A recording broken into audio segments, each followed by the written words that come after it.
Bienvenidos a La Ley del Uno, sesión 59, parte 1. Vamos a hablar aquí sobre la población del planeta Tierra y sobre pirámides, más pirámides todavía. Empecemos.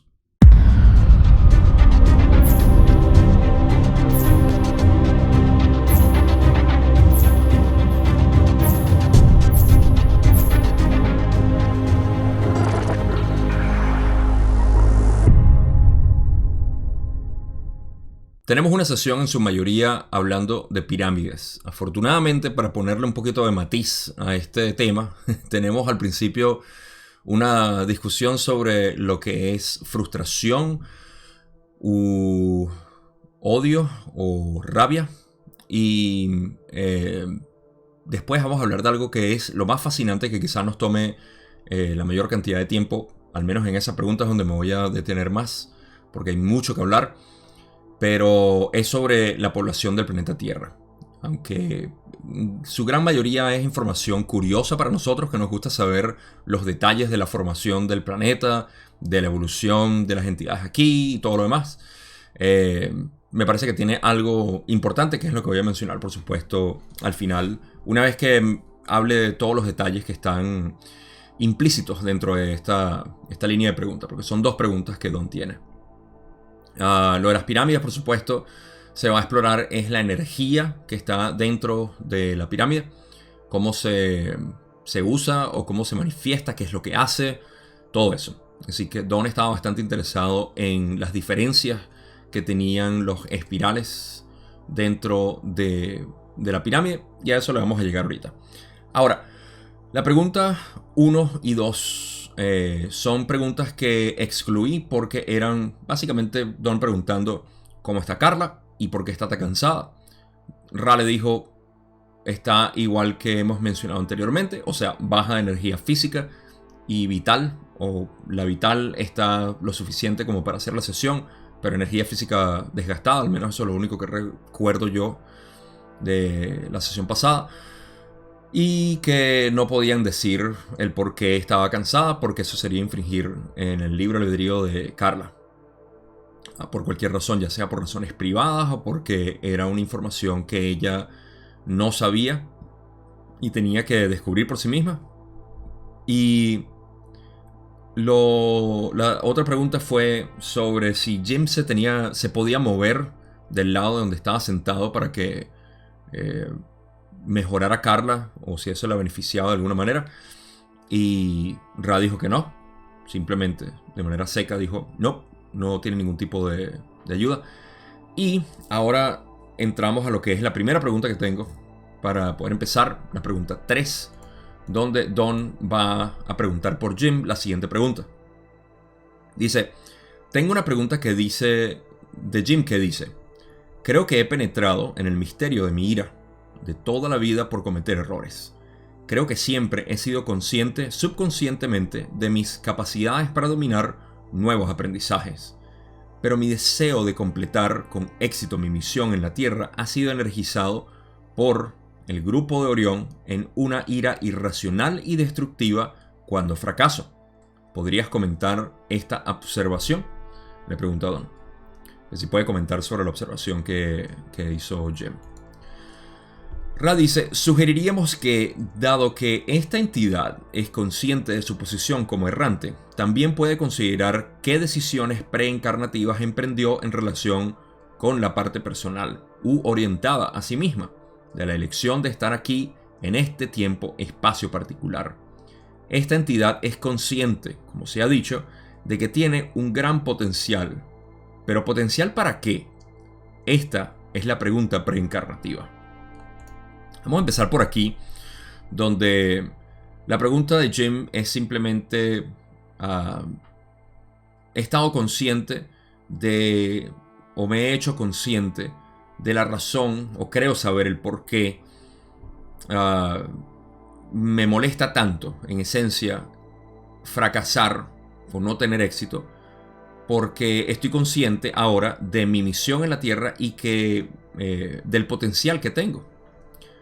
Esto es algo a lo cual yo me siento muy, pero muy familiarizado. Al menos he tenido esas experiencias y ha sido Uno de mis catalizadores más cíclicos, el de frustrarme conmigo mismo por, por no hacer las cosas mejor de lo que las hice. Siempre criticando en esencia mi desempeño, criticando mi trabajo, mi esfuerzo, mi producto, todo.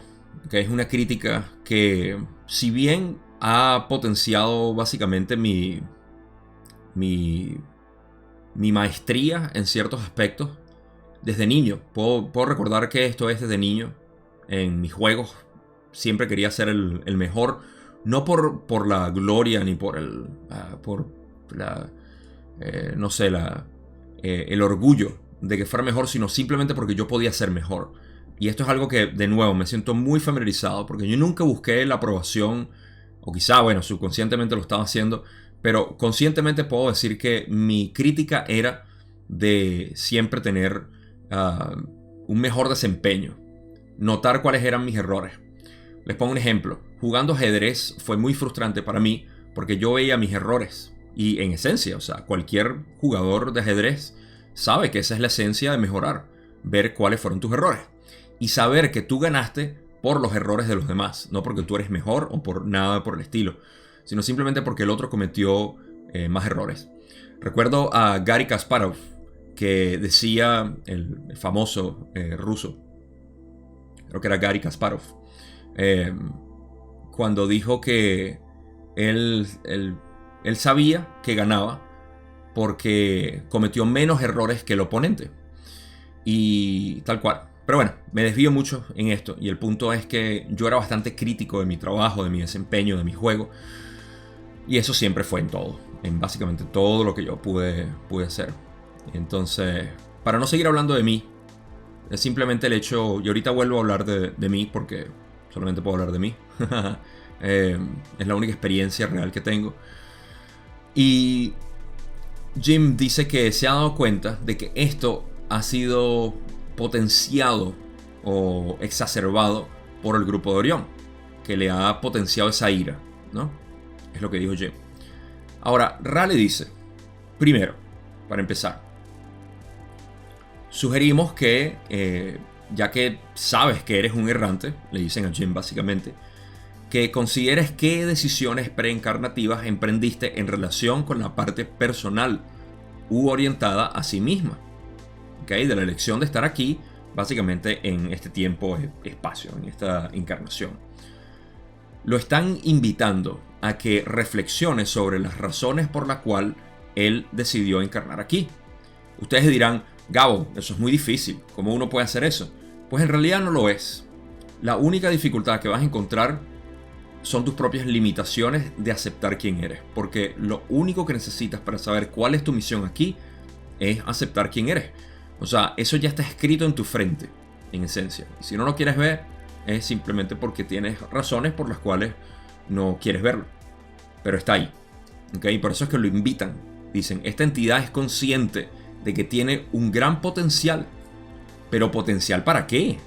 Esta es la pregunta preencarnativa. Obviamente Rano les va a decir, porque eso sería infringir en el libre albedrío, pero, por ejemplo, si yo estuviese cuestionando aquí, bueno, ¿para qué vine yo y qué vine a hacer? Yo sé que lo que me gusta hacer es esto, explicar, enseñar, interpretar, filosofar, conversar, dialogar. Eso es lo que me nace.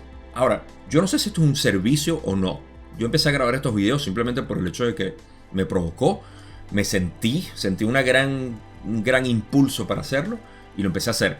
Entonces, eso es lo que estoy haciendo. Yo no sé a dónde me está llevando esto, no me interesa, solo sé que esto me mantiene vitalmente muy activo. Me lleva, o sea, es el fuego imperecedero de Ilúvatar, para los que conocen el Silmarillion. Entonces, invitan a Jim a que reflexione sobre su propio potencial. ¿Qué fue lo que vino él a hacer aquí? Ahora, en la otra parte de la respuesta dicen, el trabajo de la sexta densidad es unificar la sabiduría y la compasión. Esta entidad abunda en sabiduría. La compasión que desea equilibrar tiene como antítesis la falta de compasión.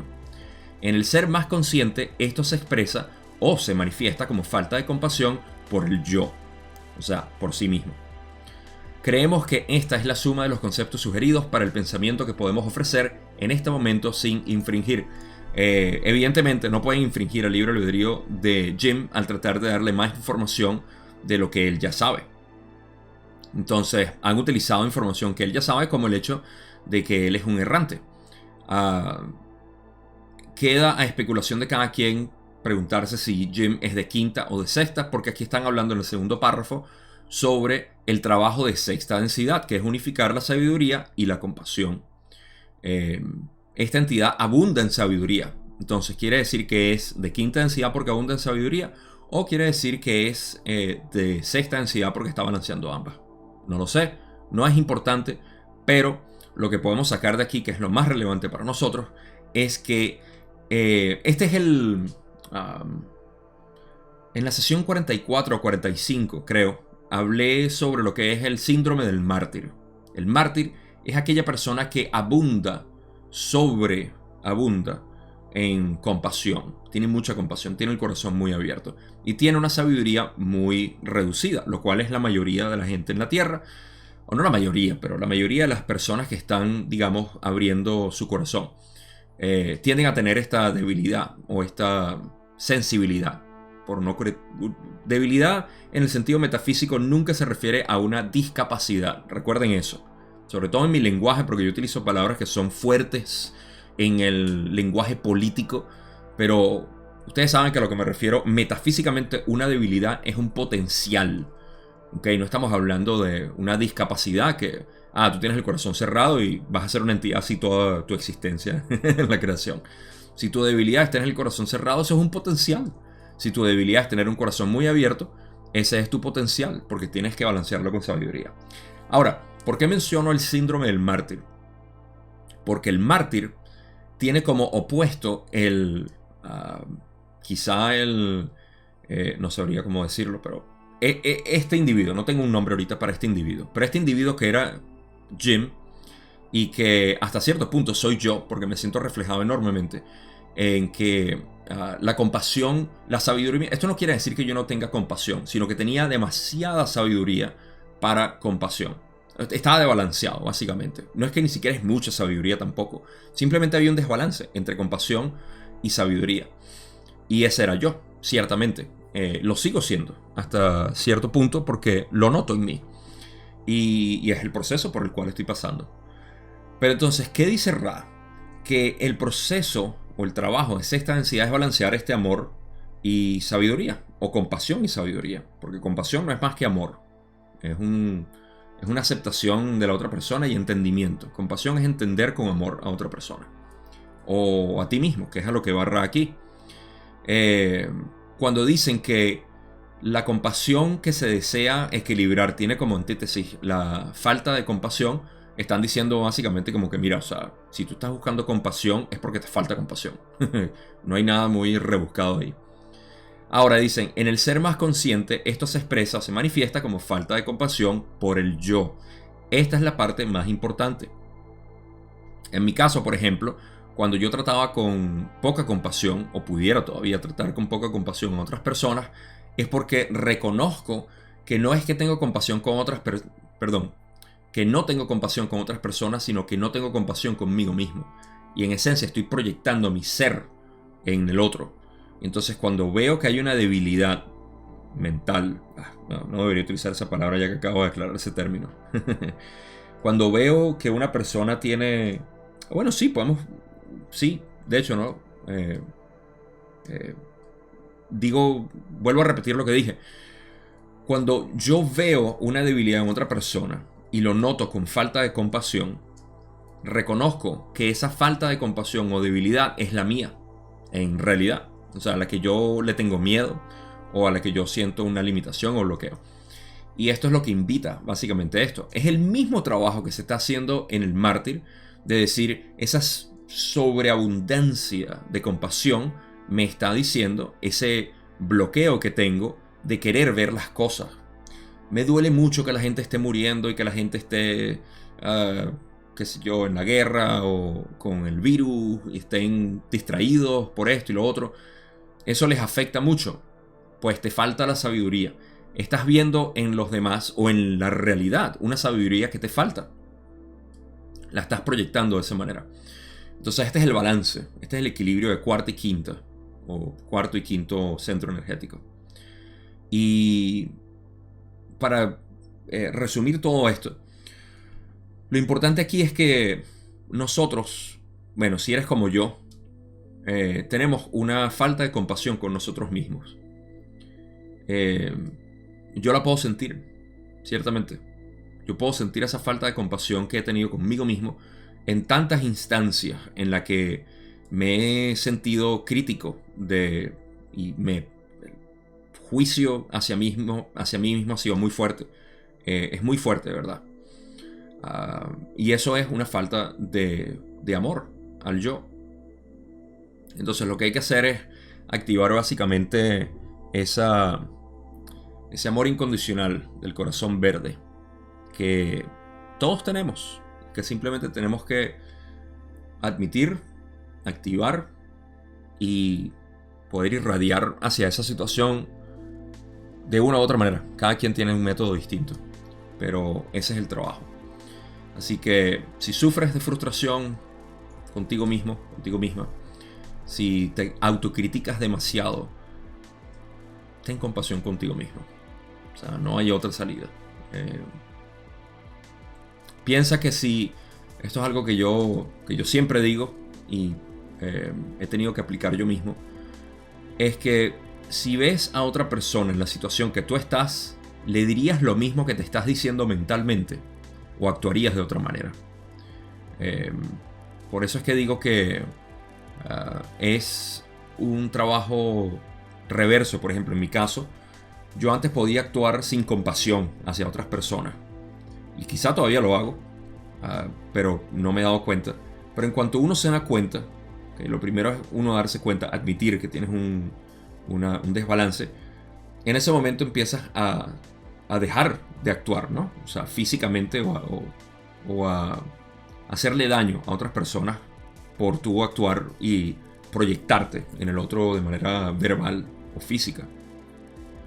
Y al hacer eso, te retraes, pero sigues siendo negativo contigo. Entonces, cuando haces eso, tienes la posibilidad ahora de purificarte tú de esa falta de compasión hacia ti mismo. Entonces ahí es donde todo se vuelve introspectivo. Pero bueno, es un consejo para todos los que podemos sufrir de esto, el desbalance azul-verde. Y así pasamos a la próxima pregunta que tengo de Don, donde empezamos lo de la población. Esto va a estar fascinante, así que Don dice en la pregunta 4: al final del segundo ciclo mayor había unos cientos de miles de personas encarnados en la Tierra. Hoy hay más de 4.000 millones encarnados.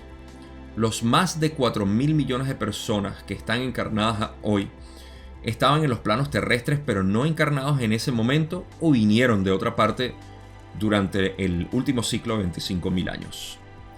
Ra dice: hubo 3 divisiones básicas de orígenes o de origen de estas entidades. En primer lugar, y principalmente, las de la esfera planetaria que llamas Maldek. Al ser capaces de retomar la tercera densidad, se liberaron gradualmente de las limitaciones autoimpuestas de forma. En segundo lugar, estaban los de otra entrada de tercera densidad o neófitos, cuyos patrones vibratorios coincidían con el nexo experiencial terrestre. Estos se filtraron a través de procesos encarnativos. Vamos a hacer la pequeña pausa aquí, porque aquí vamos a entrar a hablar sobre la población de la Tierra.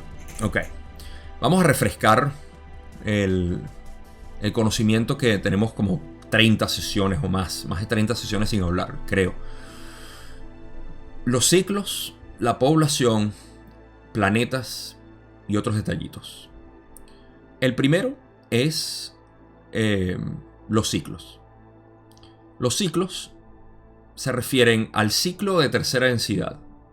El ciclo de tercera densidad, en pocas palabras, la evolución de animales a humanos, ocurrió hace 75.000 años. Ese eslabón perdido, según la ley del 1, ocurrió hace 75.000 años, donde el humano se volvió el humano moderno que conocemos, al menos biológicamente. Más específicamente en términos de conciencia, adquirió conciencia de sí mismo, esa capacidad de tener pensamientos abstractos debido al intelecto y la intuición, la mezcla de estos dos elementos mentales. Entonces, los 75.000 años se llama el ciclo maestro. ¿Ok? Ese ciclo maestro está dividido o subdividido en 3 ciclos mayores, que son de 25.000 años. Estos ciclos mayores son conocidos también como los yugas en la mitología hindú, como el gran año, o también conocido en el calendario maya como el ciclo que terminó. El gran año es astrológico, que es básicamente las constelaciones, por eso estamos entrando en la época o en la era de Acuario ahorita, porque tardan, si mis cálculos no fallan, aproximadamente 2200 años o algo así, cada una de las constelaciones por pasar. Y de hecho ahí tenemos historia muy rica sobre la época. Por ejemplo, Jesús era conocido como el pez, porque estaba en la época de Piscis. Ya han pasado precisamente 2000 y pico años desde esa era. Anteriormente era del toro o de Tauro. Por eso es que Moisés tenía la adoración del Tauro, que ya había cambiado y era Aries ahora. Tenemos información de eso, pero eso no es relevante. No sé por qué estoy hablando de eso. El punto es que esos 75.000 años ahora están llegando a su final. Y Don está preguntando sobre ese último subciclo, que es el ciclo mayor de 25.000 años. Básicamente, hace 25.000 años empezó este último ciclo, que está terminando ahorita. Y por eso que cuando decimos que estamos al final de los tiempos, estamos al final de los tiempos en términos cíclicos. Al final del ciclo maestro y al final del ciclo mayor, que es este, que está terminando 25.000 años luego del último. Entonces, y aparte esto está mezclándose con cuarta densidad, así que tenemos todo tipo de confluencias aquí. Así que bueno, esos son los ciclos. Ahora, en términos planetarios tenemos Maldek. Para los que no recuerdan Maldek, les voy a dejar por aquí hacer una nota para que no se me olvide.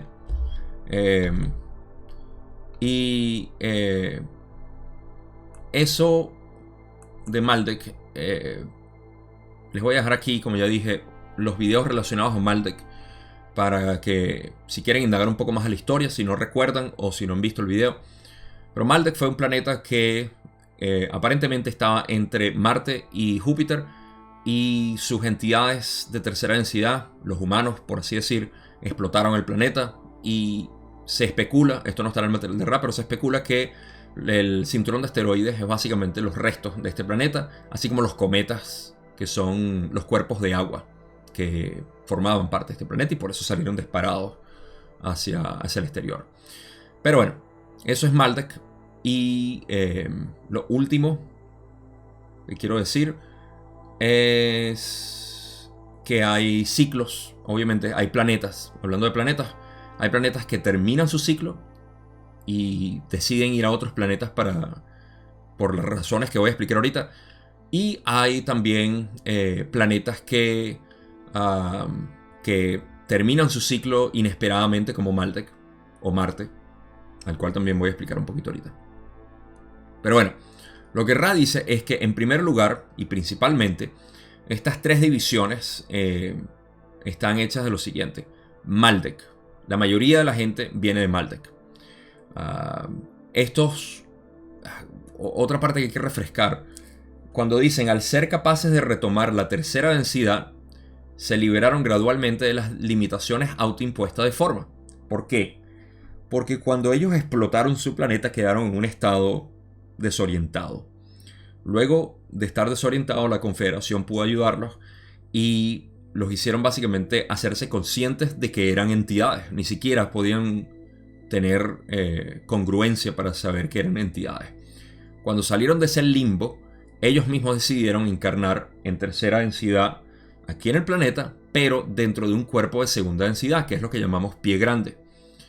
Durante este proceso, ellos tuvieron su aliviación kármica. Por las razones que fueron, eso lo desconocemos, pero aliviaron su karma de esta manera y luego pudieron empezar a entrar a tercera densidad aquí en el planeta. Por ende, tenemos de la población de la Tierra una buena cantidad fueron los de Maldek que se liberaron de sus limitaciones autoimpuestas de formas, la forma de segunda densidad, pie grande, hacia que yo sé que a Rano le gustaba mucho la palabra pie grande, pero es lo que tenemos y con eso trabajamos. Entonces esas limitaciones fueron liberadas a través de la liberación del karma y reencarnaron en tercera densidad. A eso se refiere Ra con los de Maldek. En segundo lugar, la segunda categoría, están los de básicamente de tercera densidad de otros planetas. ¿Ok? Y los patrones vibratorios coinciden con el nexo experiencial terrestre, básicamente queriendo decir que la vibración de tercera densidad que estaba presente en ellos es compatible con la tercera densidad que está aquí en la Tierra. Simple. Y que estos se filtraron a través de procesos encarnativos, no a través de una transferencia como tal, sino de decisión de venir a encarnar aquí. ¿Ok? Vamos a ver el tercer lugar. En la tercera categoría, Ra dice, en tercer lugar, en los últimos 200 años aproximadamente, han experimentado muchas visitas de los errantes. Cabe señalar que todas las oportunidades posibles de encarnación se están aprovechando en este momento debido al proceso de cosecha y a las oportunidades que éste ofrece. Ok. Tercer lugar son los errantes. Esos son los otros que forman parte de la población planetaria. Y ha habido una mayor cantidad de errantes entrando al planeta, encarnando el planeta. Señalan también que todas las oportunidades posibles de encarnación se están aprovechando en este momento, ya que estamos pasando por el proceso de cosecha y que esto ofrece grandes oportunidades como ya hemos explorado. Para los que no entienden lo que es esto, dejen un comentario que se los respondo si lo puedo leer durante las primeras semanas de que salga este video. De repente estoy pendiente, pero si quieren entender un poco más por cuáles son esas oportunidades, me dejan un comentario porque es un poco extenso, pero no me quiero seguir desviando. Entonces tenemos de Maldek, tenemos de otros planetas y tenemos errantes. Esa es la población planetaria. Ahora, Don va a hacer la pregunta más dorada, la pregunta de oro aquí, donde dice, solo para aclarar esto, ¿podrías decirme aproximadamente cuántos complejos mente, cuerpo, espíritu totales fueron transferidos a la Tierra al comienzo de este último periodo de 75.000 años? Ra dice, la transferencia, como la llamas, ha sido gradual. Más de 2.000 millones de almas son las de Maldek, que han hecho la transición con éxito. Aproximadamente 1.900 millones de almas procedentes de muchas partes de la creación han entrado en esta experiencia en distintos momentos. El resto son aquellos que han experimentado los 2 primeros ciclos en esta esfera o que han llegado en algún momento como errantes. Algunos errantes han estado en esta esfera durante muchos miles de tus años. Otros han llegado mucho más recientemente. Ok. Tenemos números para los que les gustan los números. Primero, para 1981 la población de la Tierra era de 4.500 millones de años. O, como mi expresidente Caldera sugirió al español, millardos. 4.5 millardos. 4,5 millardos de población general. Ahora, de estos 4,5 millardos, 4.500 millones de personas, individuos, humanos, complejamente cuerpo, espíritu, ¿cuáles son cuáles? Ok. Podemos llamar esto la Tierra o Maldek 2.0, porque más de 2.000 millones de almas de Maldek han hecho la transición con éxito. O sea, más de la mitad de la población son de Maldek. Anoten eso como primera categoría. Tengo varias categorías que Ra no mencionó aquí, pero que yo las sé. Así que vamos a ir anotándolas aquí. O no, pueden ser subcategorías en realidad. Aproximadamente 1900 millones de almas procedentes de otros planetas, básicamente. O sea, ya tenemos más de 4000 millones. Y recuerden, la población en la Tierra era de 4500. Entonces ya nos aproximamos fácilmente a la población total del planeta es de Maldek y de otros planetas. La Tierra básicamente es un hotel. Aquí no vive nadie de la Tierra. Esto es un hotel de gente de otros planetas. Los de Maldek obviamente explotaron su planeta. Asumo que los de Marte, que también fueron transferidos al principio del gran ciclo, del ciclo maestro, están incluidos dentro de la segunda categoría de 1900 millones de almas. No sé cuántos de ellos son de Marte, pero son ellos.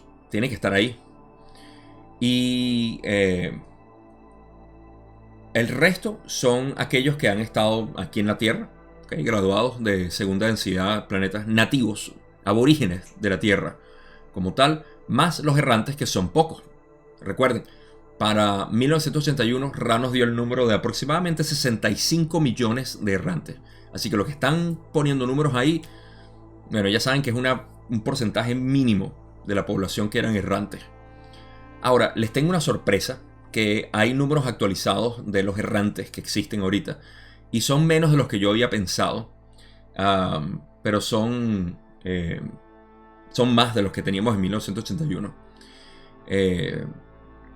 Aquí está nevando en abril. Estamos en abril. Estoy grabando esto en abril. Y todavía está nevando. De hecho, aquí cae nieve hasta en mayo. Me encantaría poder mostrarles un poquito. Vamos a hacer algo inaudito. Voy a grabar un poco con mi teléfono para que vean. Si es que se puede ver. Se puede ver algo.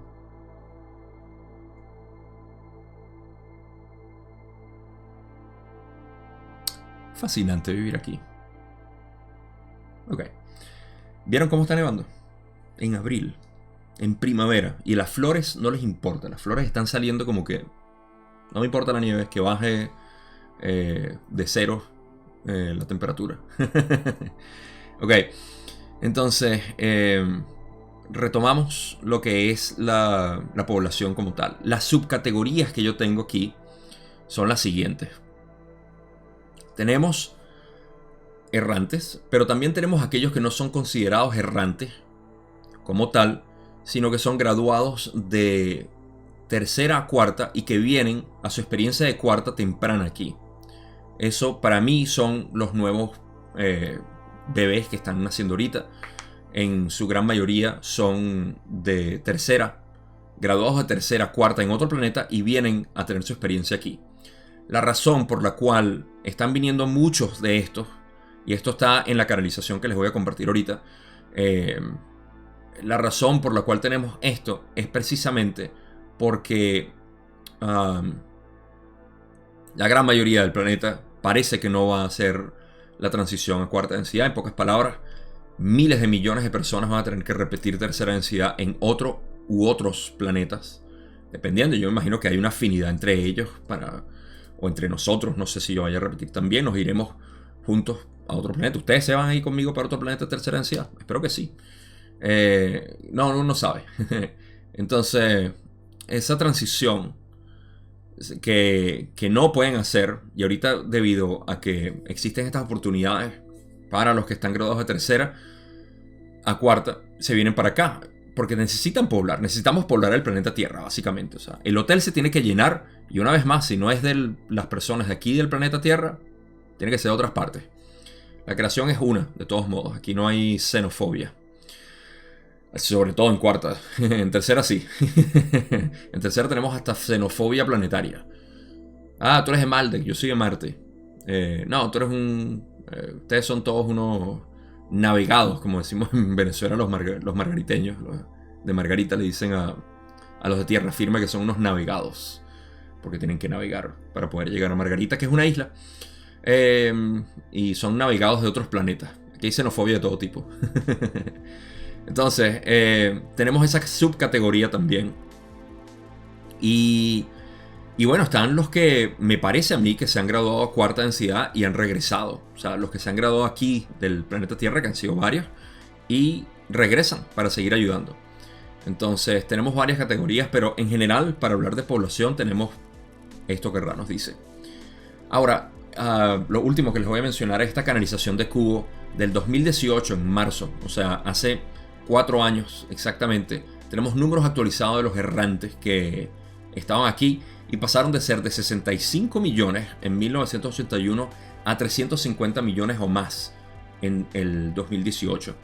Así que ha aumentado, pero no notablemente. Sin embargo, forma parte de lo que sería, ¿qué? Un 5% de la población de repente. Si no calculo mal.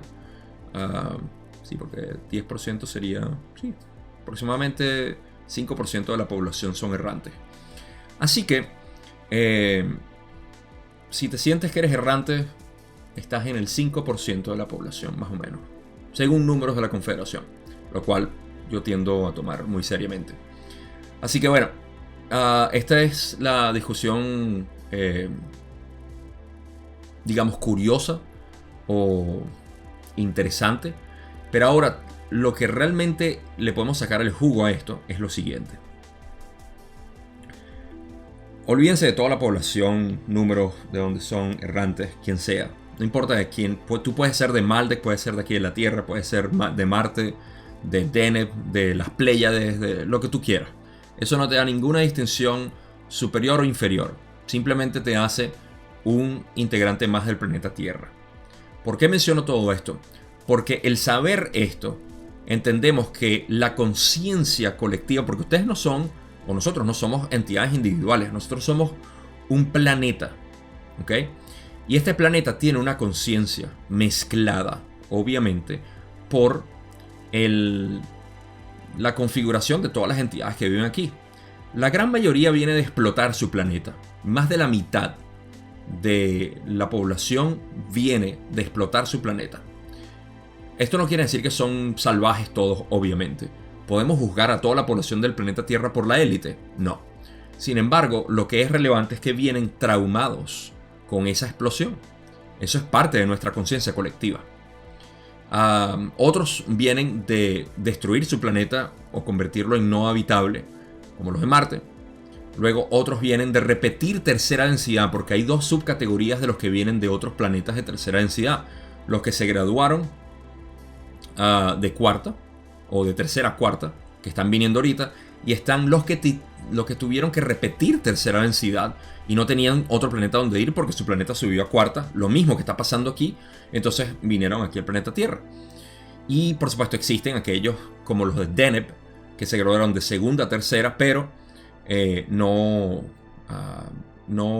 pudieron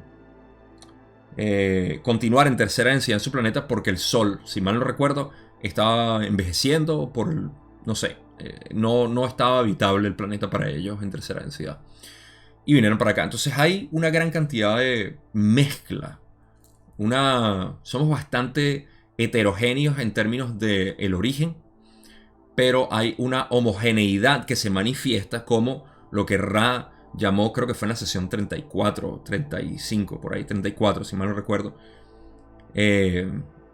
donde habló que tenemos una dirección, una mentalidad muy naranja, de segundo chakra, muy animal, del yo para el yo.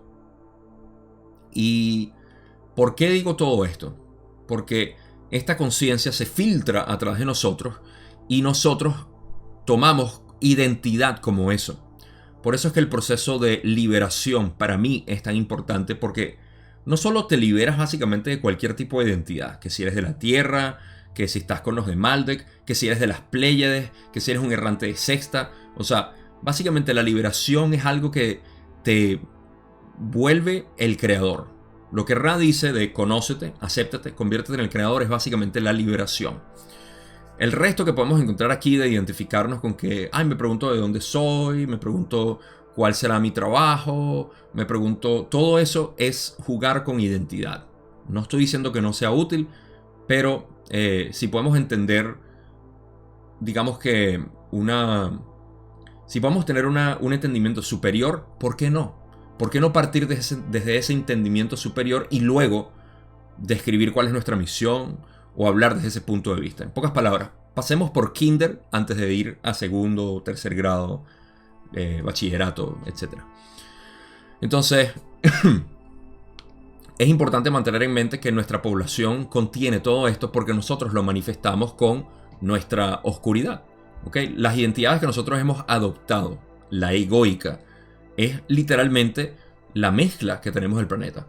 Esto requiere un video por separado en realidad y no quiero seguir extendiéndome aquí, pero lo importante es mantener en cuenta que nuestra mezcla de conciencia es variada. Y eso quiere decir que tenemos una gran cantidad de energía que nosotros podemos transmutar.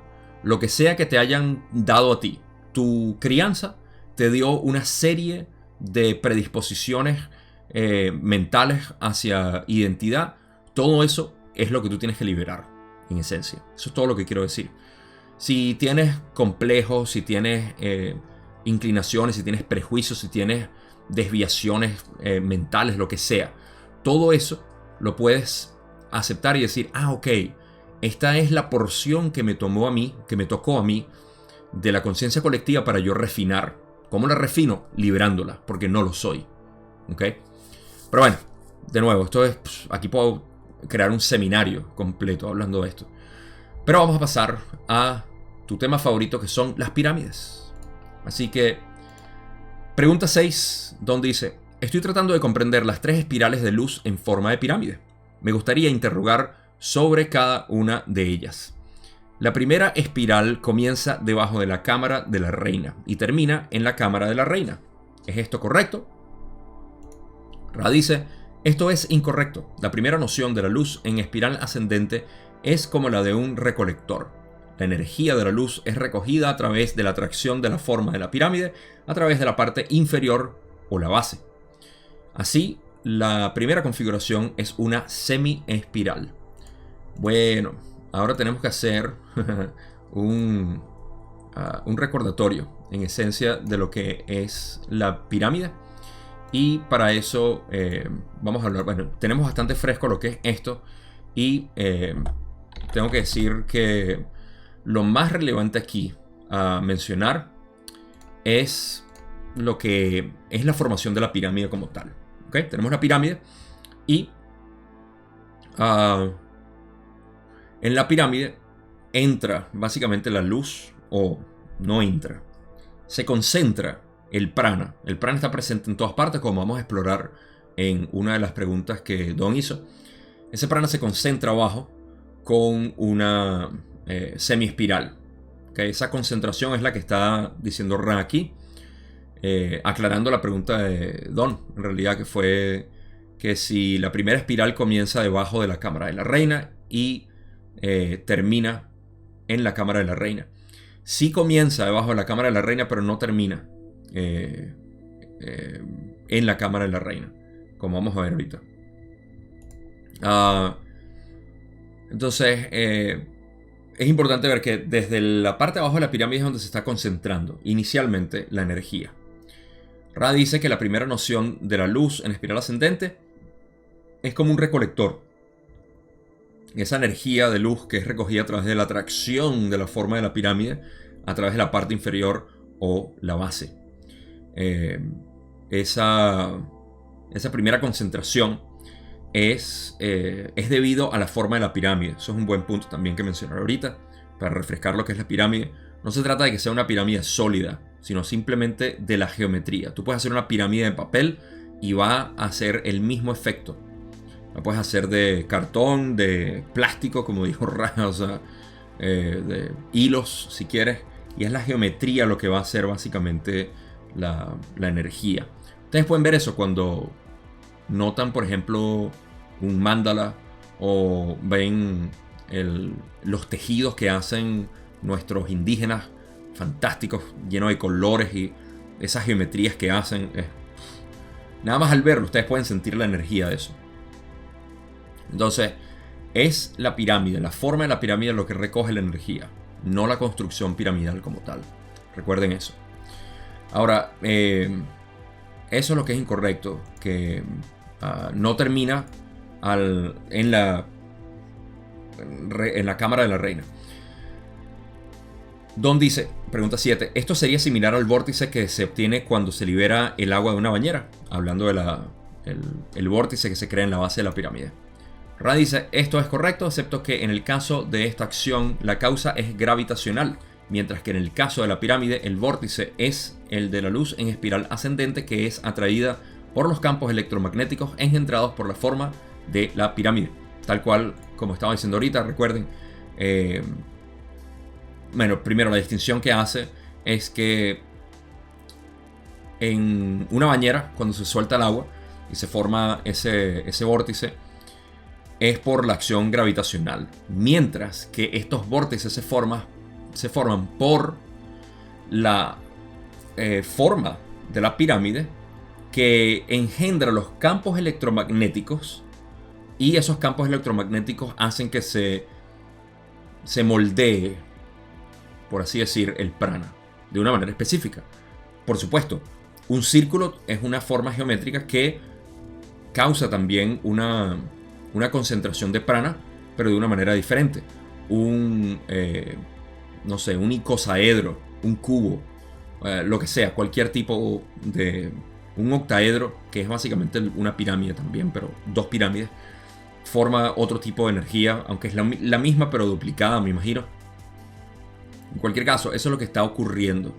Y no es algo gravitacional, ni tiene que ver con nada específico, sino simplemente con nada específico que no sea la forma de la pirámide. La forma de la pirámide es lo que hace que se engendren esos campos electromagnéticos.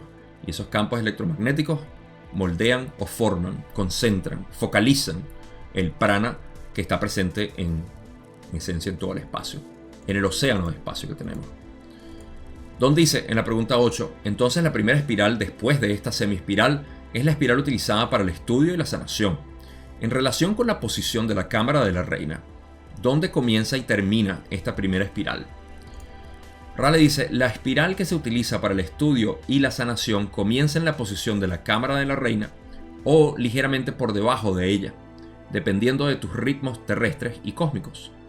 Se desplaza a través de la posición de la cámara del rey en una forma claramente delineada y termina en el punto en el que el tercio superior aproximado de la pirámide puede verse intensificando la energía.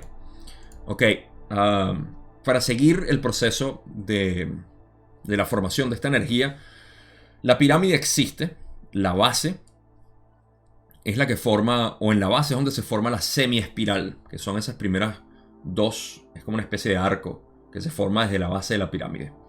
Ese arco concentra lo que es el comienzo de la primera espiral, que es la que va a abarcar desde, si la seguimos subiendo, una espiral que abarca la cámara de la reina y la cámara del rey, y termina por encima de la cámara del rey.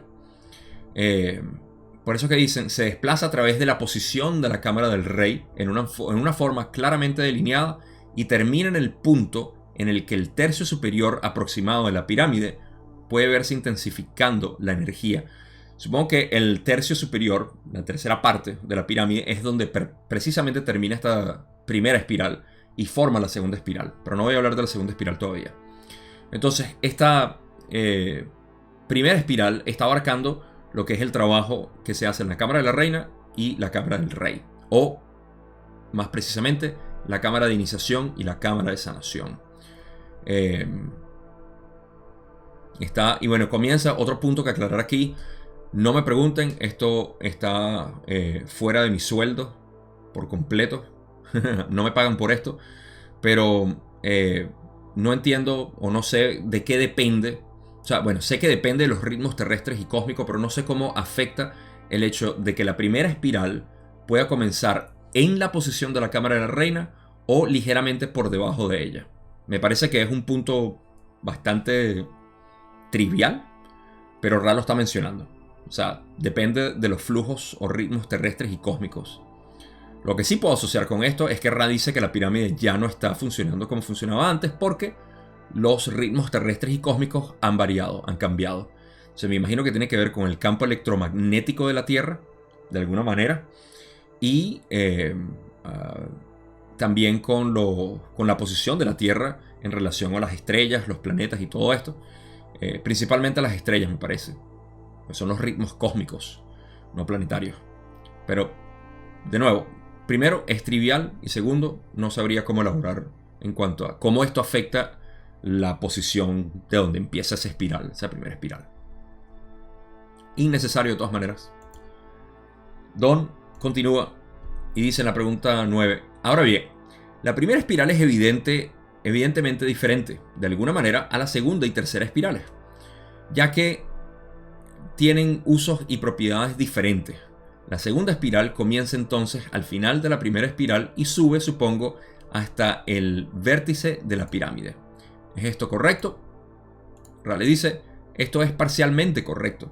La gran espiral es atraída hacia el vórtice del vértice de la pirámide. Sin embargo, una parte de la energía de la luz, que es de la naturaleza más intensa del extremo rojo, digamos, del espectro, vuelve a ser atraída en espiral, provocando un enorme fortalecimiento y concentración de la energía que luego es de utilidad para la construcción. Ahora, estamos hablando de lo que es la segunda espiral. Y lo que llama la atención es que Don hace una pregunta bastante específica, lo cual es: ¿cuál es la diferencia básicamente entre la primera y segunda espiral? Porque hay una diferencia en la concentración energética. Ahora, es mi interpretación que la razón por la cual esto es parcialmente correcto, la pregunta de Don diciendo que sí es correcto que la segunda espiral comienza desde al final de la tercera y supongo que hasta el vértice de la pirámide. Esto es correcto en ese sentido, pero no, la parte incorrecta es en la que puedo especular un poco.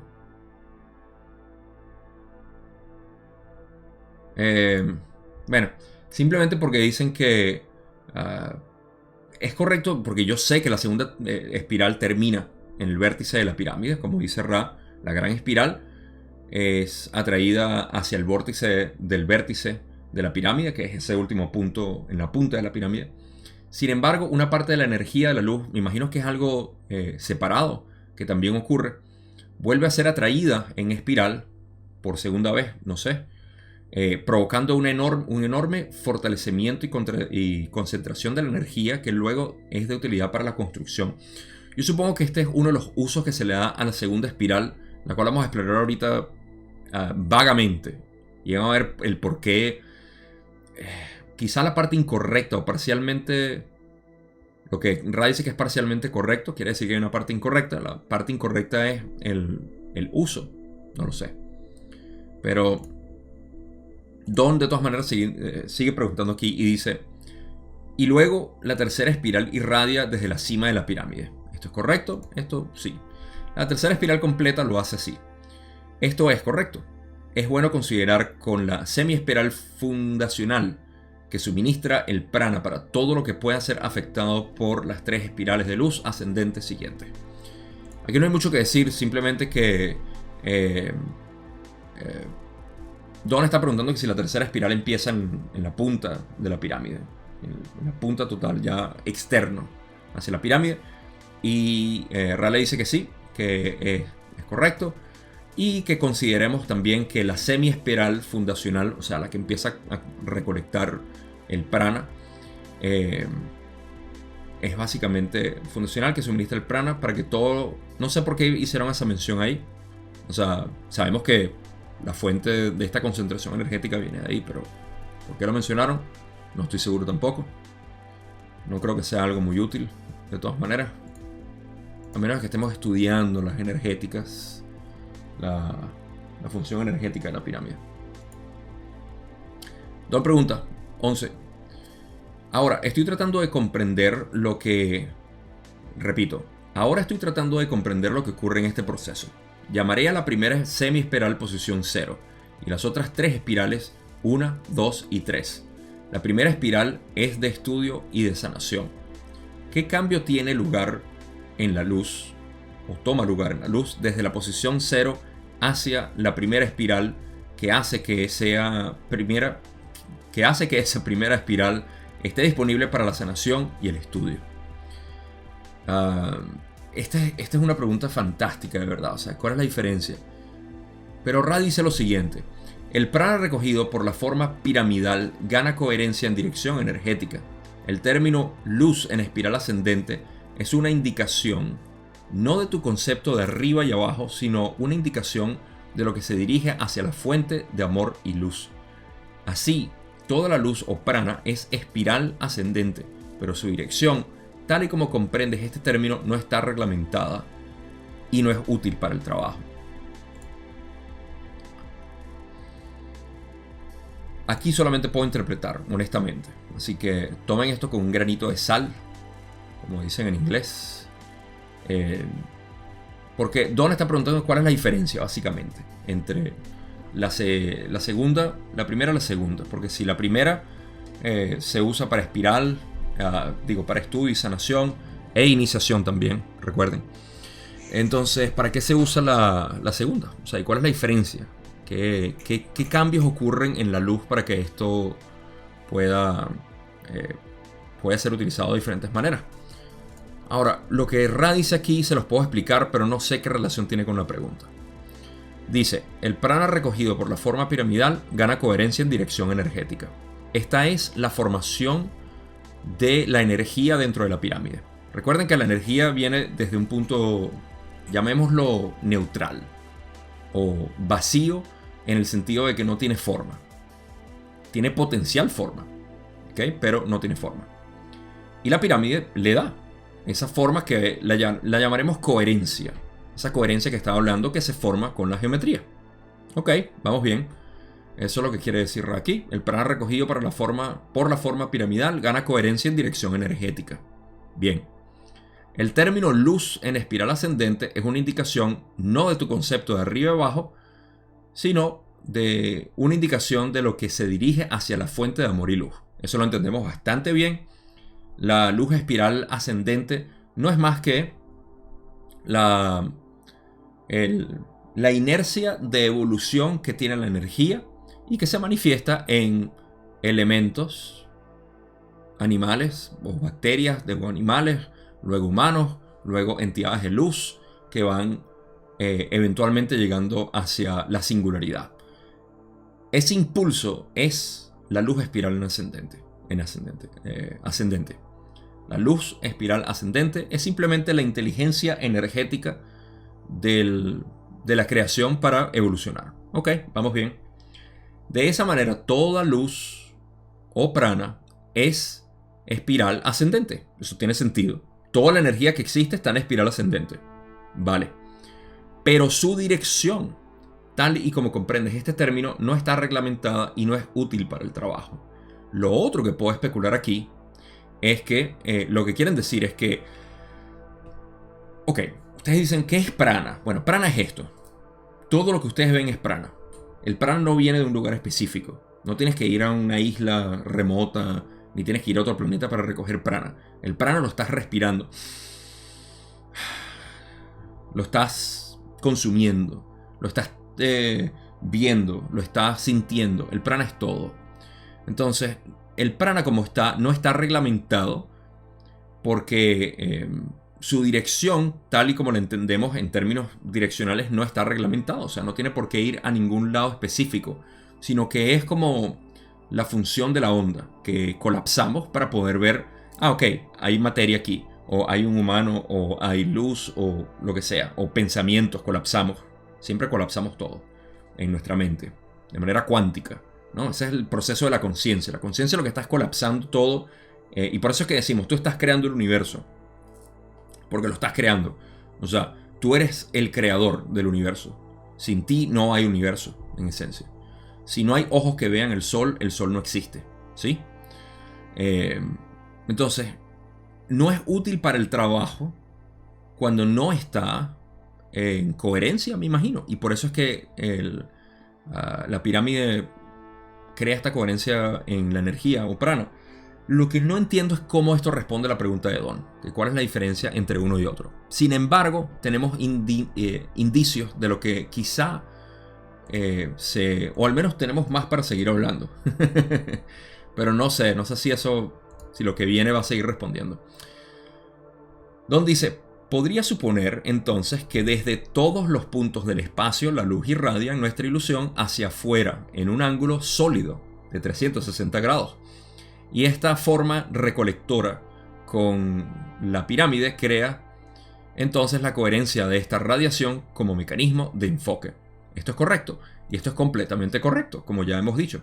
Esto es precisamente correcto, dice Ra. Y así pasamos a la pregunta 13, donde dice, entonces la primera espiral tiene un factor de cohesión diferente. Podría decirse que la segunda. ¿Cuál es la diferencia entre la primera y la segunda espiral? Ra dice, a medida que la luz se canaliza hacia lo que llamas la posición cero, alcanza el punto de giro. Esto actúa como una comprensión de la luz, multiplicando enormemente su coherencia y organización. Ok, aquí tenemos un poco más. Porque en la pregunta 11, ¿qué cambio tiene lugar desde la posición cero hacia la primera espiral que hace que esa primera espiral esté disponible para la sanación y el estudio? Ah, ok. ¿Será que aquí tenemos...? A ver. No explica cuál es el cambio que hace, sino... Ah, bueno, sí, no. Entonces, en este caso sí se explica. Aquí es donde yo me volví un 8. Está bien, tiene sentido. Sí. Ok, remitiéndonos de nuevo a la pregunta 11. Me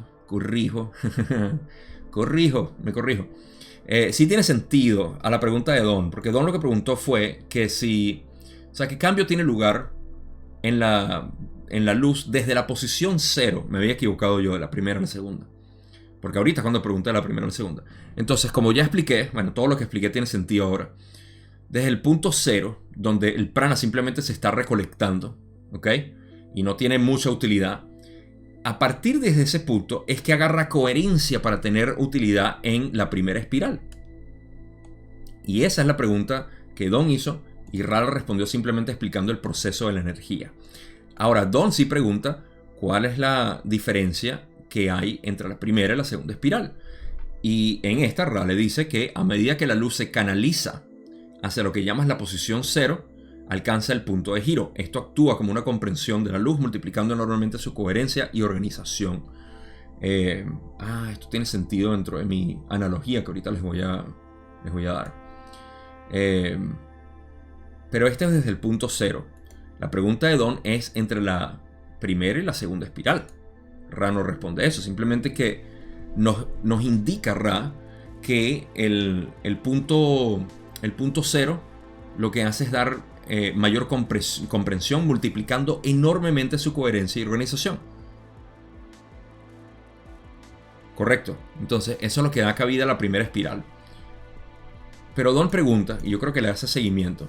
Dice, entonces, ¿la coherencia y la organización se multiplican una vez más al comienzo de la segunda espiral? ¿Existe solo un efecto de duplicación o un efecto de aumento? Aquí tiene todo. Ok, sí. Aquí terminamos de explicar todo. Porque, vean, en la pregunta anterior, Ra no dijo nada. Ra lo que dijo fue, a medida que la luz se canaliza hacia lo que llamas la posición cero, está hablando desde la posición cero, y el comienzo de la primera espiral, dice, alcanza el punto de giro. ¿Ok? Esto actúa como una comprensión de luz, que ya hablamos, multiplicando enormemente su coherencia y organización. En pocas palabras, se genera la primera espiral que tiene esa utilidad, vamos a decir, de sanación, iniciación, educación, y no sé si hay otra aplicación, pero... luego Don aquí pregunta que si, bueno, él está extrapolando, entonces la coherencia y organización se multiplica una vez más al comienzo de la segunda espiral, o sea, al final de la primera espiral. ¿Existe solo un efecto de duplicación o un efecto de aumento? Y aquí es donde Ra le explica. Vamos a ver. Esto es difícil de discutir en tu lenguaje. No hay un efecto de duplicación, sino una transformación a través de los límites de la dimensión.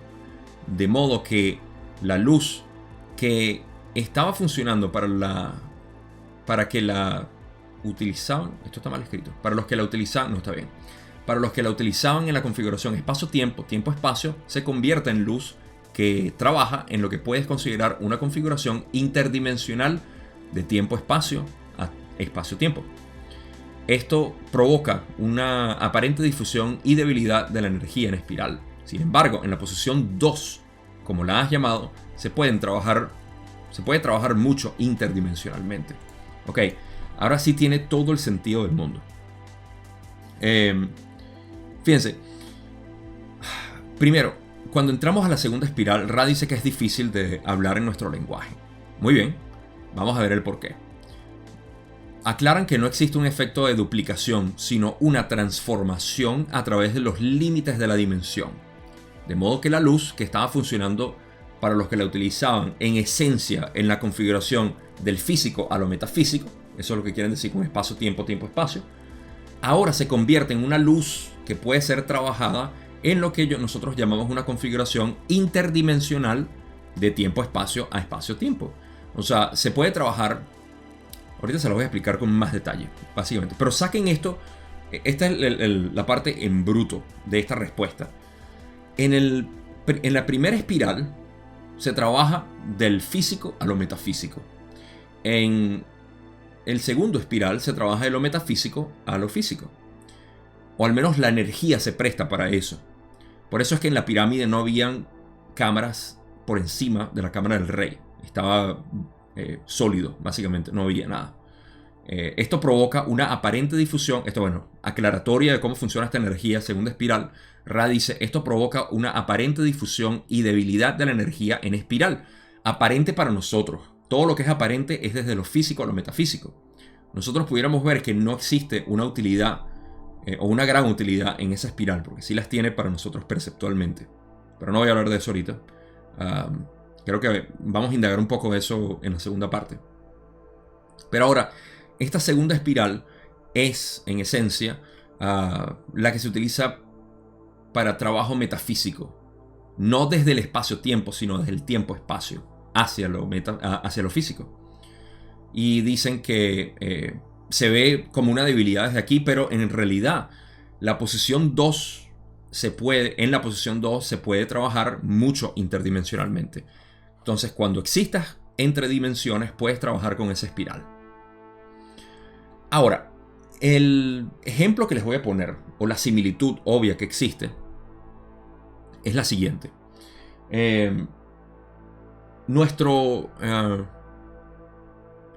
Nuestra pirámide es idéntica, a mi parecer, esto lo estoy especulando yo. Es similar a lo que son nuestros centros energéticos.